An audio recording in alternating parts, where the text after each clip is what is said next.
Third phase of moon. This is Blake Cousins. Welcome to Third Phase of Moon. In this episode, we will be discovering and exploring Area 51, unlike any time in history, shot from Andrew, and he's sharing his footage right here at Third Phase of Moon, and we're talking to him, and I really want to thank him for joining us right here at Third Phase of Moon.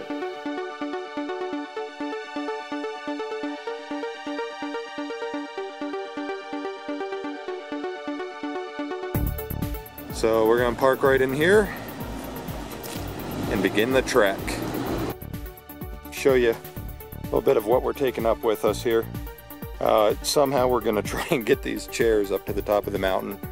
We have a telescope, camera bag, all of our cooking utensils, camera's stuff is all in here, and this is going to be one heck of a hike. So here we go. Maybe halfway up Tikaboo, right up there in the sun, and this is the first time that we've been able to actually spot anything resembling Area 51. There it is. It's Groom Lake Road, leading off with a drone. Nope, that's a hawk. Black Hawk. Black Hawk flying overhead. The Tikaboo Trail is only a mile long, but is extremely steep with lots of loose rocks. It generally zigzags straight up the hillside. The trail relatively levels out as it cuts west across the slope side and angles off towards the ridge. We got up here to the top of Tikaboo. It's gorgeous up here. But as you turn around, you quickly realize something spoils Tikaboo Peak. And if you look, the camera on the weather station points directly down at us. So no matter what we do here on top of Tikaboo, we're going to be filmed.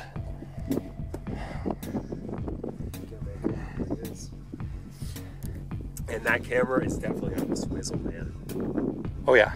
As we settled in for a long cold night on the top of Tikaboo, Area 51 came into view.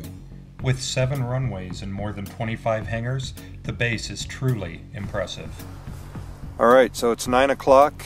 We're still on top of Tikaboo. There were some unusual lights that you captured in the night skies over Area 51. One appeared red and another streak of green. Could you explain to us what it looked like with the naked eye on location on the ground? I would love to explain to you what they were, but we did not see them with our naked eye. It was only after we took that picture that we saw the actual image on the camera screen, and we kind of flipped out from there. Like I said in the video, we spent 45 minutes trying to recreate that image, and everything we did wasn't even close. So whatever it was, it hovered because, well, the blue-green one hovered at least because it sat there for 57 seconds, but it was never visible with the naked eye. Now if you look real close, you can see we have movement going right now on Area 51. You managed to capture like aircraft taking off on the airstrip over there. Could you make out any detail what the craft was, and was it doing anything, you know, unusual in flight patterns? When we shot that video, and you have that image of the airplane taking off from Area 51, we were 23 to 26 miles away from it. From that distance, it was hard to make out what it was. Judging by the takeoff pattern and the speed, it appeared to be one of the Janet flights, at least out of Las Vegas. It appeared to be heading back that direction. I can't be certain. We're too far away to tell any kind of color or any kind of marks on it, but that fits the description, and it didn't really make any moves that a fighter jet would make, or definitely no like radical moves. Heading straight out towards the base. Now these are the vehicles that we watched last night. Is that a trailer? I don't know what that is. Yeah. So here's a huge trailer parked on Groom Lake Road here. That is a big trailer. Our second night at Area 51 was spent at Campfire Hill. This is an outstanding spot to camp because of its proximity to the front gates, less than 2 miles, and because it sits atop of a small hill, providing an excellent vantage point of the entire surrounding area. Andrew, can you tell us, when you first noticed this Ford coming at you, did you feel intimidated in any way? Did you think that they were going to come up there and arrest you? I had no idea what their intentions were at first. Usually, we've been into that area before, and we've seen them come close, but never that close and never in broad daylight. So my immediate impression was that of, oh crap, I think they're coming up. So yeah, I was definitely intimidated. So they're coming right in.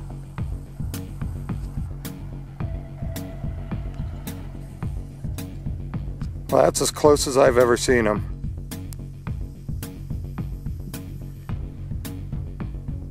Faces have been obscured in the following photos to protect identity. Look close and you'll realize that they use spotting scopes for observation.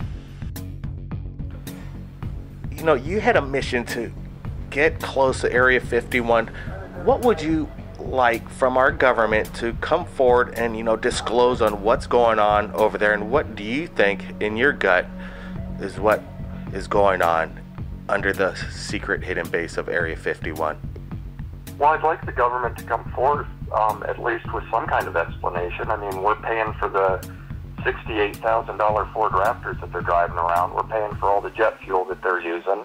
I spent 8 years as a Marine, and I'd like to know, you know, where my tax dollars now are going to. It's frustrating, you know, that they have the area so highly secured, but no one knows what's going on down there. The infamous white bus leaves the intersection of US 93 and Highway 375 every morning with workers to Area 51. It returns later in the evening to the same intersection where the workers get in their personal vehicles and head home. Usually there are less than a dozen workers on the bus, as most choose to fly out of Las Vegas Airport. All right, Andrew, I really want to thank you for joining us here at Third Phase of the Moon. How can the viewers, you know, get in touch with you and follow more of your incredible investigative skills down on the ground over there at Area 51? Thank you very much. I really appreciate the opportunity. The best way for viewers to get in touch with me is to go to my YouTube page. You can do that by going to USMC, the number 4 higher, and that will get you to my that'll get you to my YouTube page. I'm always happy to entertain intelligent questions, and I look forward to hopefully someone explaining maybe what that is in the picture that we took over Area 51. We also noticed this helicopter doing reconnaissance upon our departure from the area. We left Area 51 with far more questions than answers. What were the strange lights in the sky that night? What was that trailer carrying out of the base? What type of projects are the workers developing? And why is there such a need for such high security measures? I ask that you, as the viewer, use the information provided to draw your own conclusions and provide them in the comments below. I take a lot of pride in your comments, and I look forward to answering the intelligent questions. Also, I ask that you please hit the like button below to show your continued support towards our efforts. Please feel free to subscribe to my channel so that you can enjoy all of our future adventures. Thank you for watching, and happy exploring.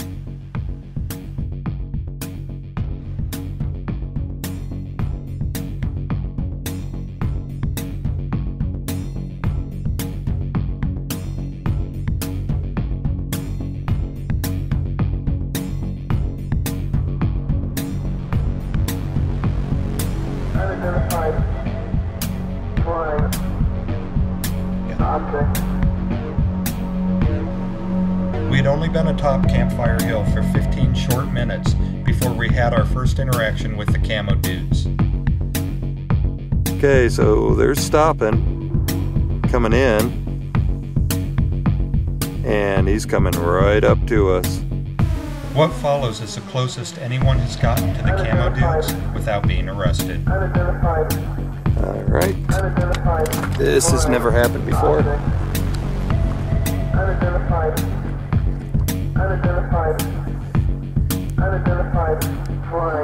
So they're coming right in.